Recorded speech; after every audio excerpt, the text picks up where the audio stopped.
In this lesson, we will learn how to create a link from one page to another that users can click or tap on to follow. In front of you is a very simple example page that I've created for this lesson. You can see that this page has nothing more than a header and a paragraph. Our goal for this lesson is to make the words favorite colors a link that users can tap or click to go to a new page.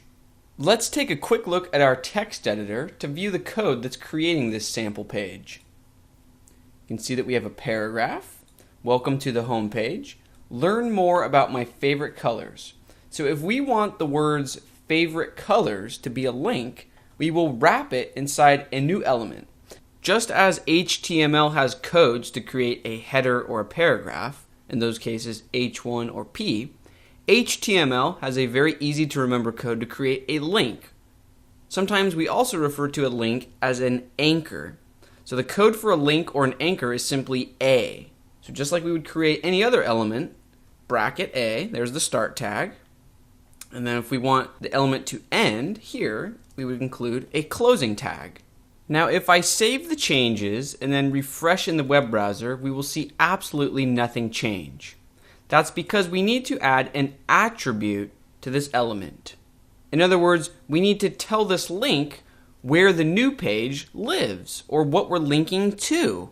So let's imagine that I will create a new page named favoritecolors.html. Let's link to that. Inside this start tag, we'll create an attribute named href. And we'll give it a value of favoritecolors.html.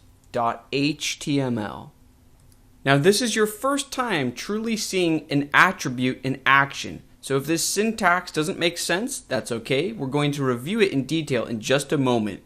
But for now, let's work on getting this link set up. So if I refresh in the web browser, we can now see that the word favorite colors is a link. It's blue and it has an underline. However, if I click it, we see that our browser cannot find the file.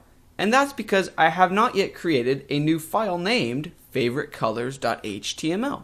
So let's do that right now. There are many different options for creating a new page. We could create an entirely blank new page and type out this template from scratch, or we could simply duplicate our existing index page and then make a few adjustments. So that's what I'm going to do.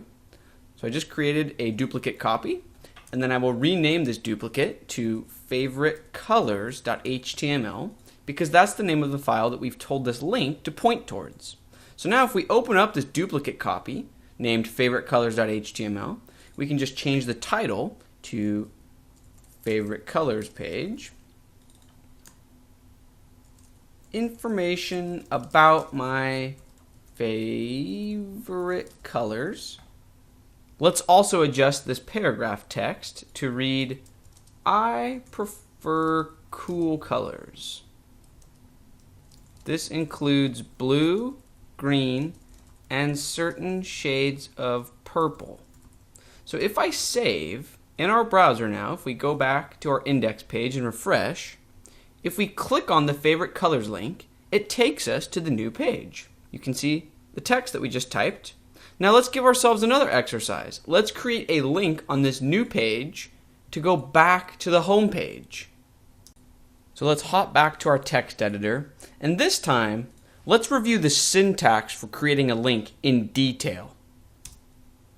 So we'll create a link element and we'll say back to home page, and then we'll close the link or anchor element.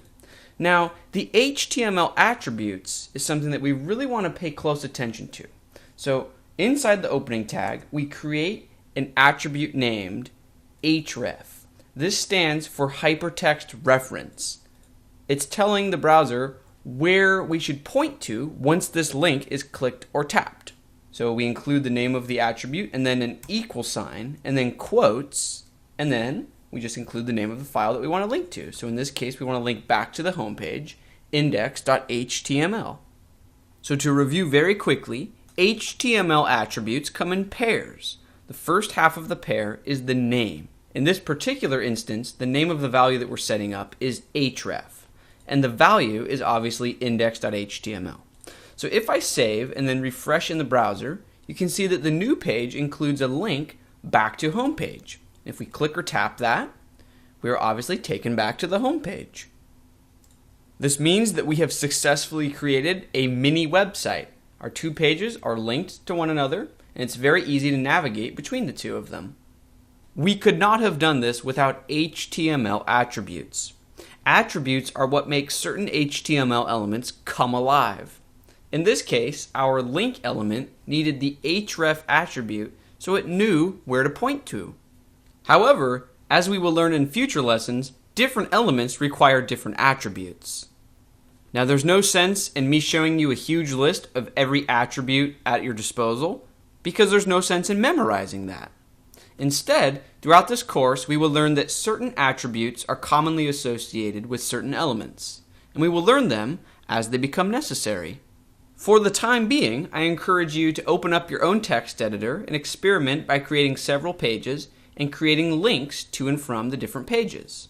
I want you to become super familiar with this syntax of code, creating attributes. In the next section of this course, we will learn how to add media to web pages. This includes things like images, audio files, and video files. That should be a lot of fun. I'll see you in the next section.